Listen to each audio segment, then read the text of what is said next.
why the Abaton Island Resort and Spa in Crete is the blissed out retreat you need right now. The first thing you see when you enter the Abaton Island Resort and Spa is marble.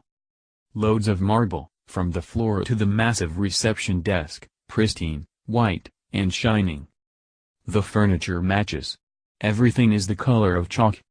You can't help but wonder how on earth they could keep the place clean, but then a man in a perfectly ironed uniform comes out with a tray of champagne and you understand, there's always someone nearby, ready to quickly clean away stains and scuffs and fluff pillows. It looks like a hotel on TV. It looks like a fancy resort you'd see in a travel magazine. It's one of those incredibly rare places that looks better in real life than it does on Instagram. There are rocking chairs on balconies overlooking the sea, pools with lounge chairs sitting on islands in the middle, restaurants with views of the waves crashing against rocks.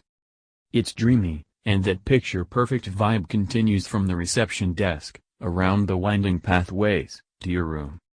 The majority of rooms have access to a private pool. Their own private pool. You know, just in case you fancy a midnight swim or a dip as the sun rises. If you don't fancy a private pool, you can go for a room with its own jacuzzi on the balcony, or team up with some mates to book the rooms with a shared infinity pool, linking all the rooms together. If you get bored with your own pool, you can head to the pool overlooking the sea, flanked by white sun loungers. Or the pool raised up so you can see miles out. Or the indoor pool in the spa, heated and scented with soothing essential oils. There are a lot of pools. You could spend your entire holiday moving from one pool to another, which is pretty much what I did, and something I would wholly recommend. You might be tempted to lounge in your room for the rest of the time though. Each room continues that pristine white theme, with work from local artists chosen to make sure the vibe is luxurious, not sterile. The beds are giant, the duvet feels like a cozy cloud. The glass door leading to your balcony lets you stare out at the sea. Leave the curtain open so you can wake up with the sunrise, it's stunning. Every detail is considered, carefully selected to create an absolute paradise. If you've ever wanted to feel like a celeb on holiday, go here. You could totally imagine Beyoncé resting on a daybed by the coastline. You can picture Beyoncé eating at the restaurants, too. There are 5 in total, scattered around the hotel, so you could easily do one for dinner each night and not need to leave your hotel for the entirety of your trip. The sushi and steak spot is particularly posh, but my favorite had to be the Bony Fish seafood restaurant. There's something pretty magical about tucking into fresh lobster and sea bass with the sound of waves as a backing track. Once you're done lounging around and taking in all the luxury, which could easily take up 3 days, in all honesty, here are some other stuff to do. It's called the Abaton Island Resort and Spa, so it makes sense that the spa's incredible, it's in the name, after all. The hotel's teamed up with Elemis for their spa, which offers treatments from massages to high-tech facials. I had my skin buffed to a smooth sheen with the skin resurfacer treatment, which I blame entirely for my post-holiday glow. It's worth going all out while you're there. Plan a full spa day with a scrub, massage, facial treatment, and gel manicure and you'll feel like a totally different person, as smooth and pristine as all the marble in the hotel lobby. Known as Europe's oldest city, this is a great spot to visit if you feel like getting a bit cultured, or just taking some excellent pics for Instagram. Book a tour guide to feel like you have in-depth knowledge about the Minoans, or just wander around the stairs and archways, gazing out across the surrounding forest, if you're sticking to a strict relaxation mission.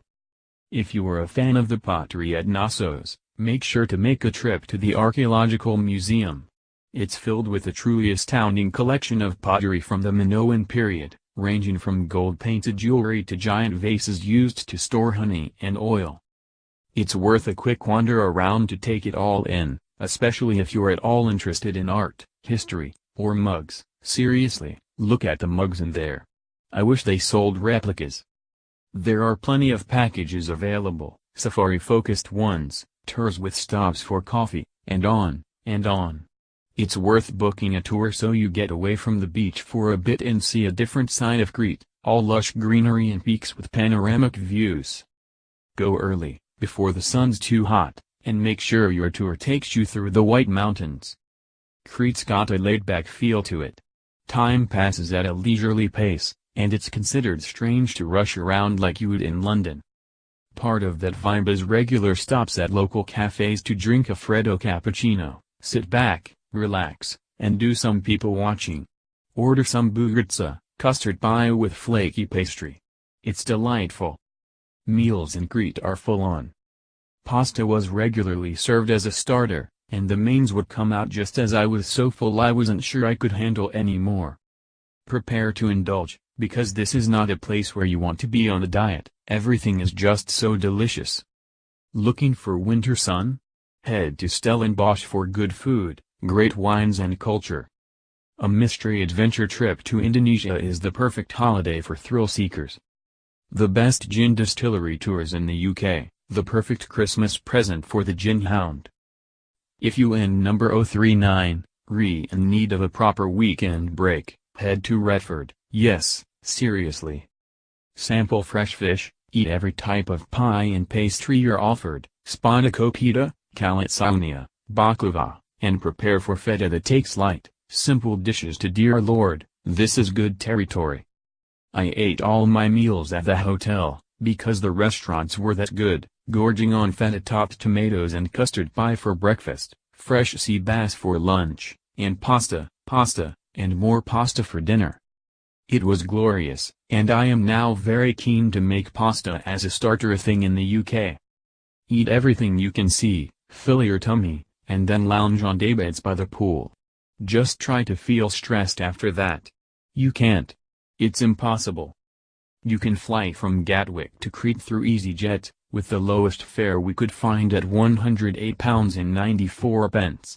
The flight takes just over 3 hours. Prices for a room at the Abaton Island Resort and Spa start at £142 a night. More, here's where to stay for a London Christmas shopping break. More, visiting Asia's youngest country, why East Timor should be next on your bucket list. More, treat yourself this winter with a spa break in Gloucestershire.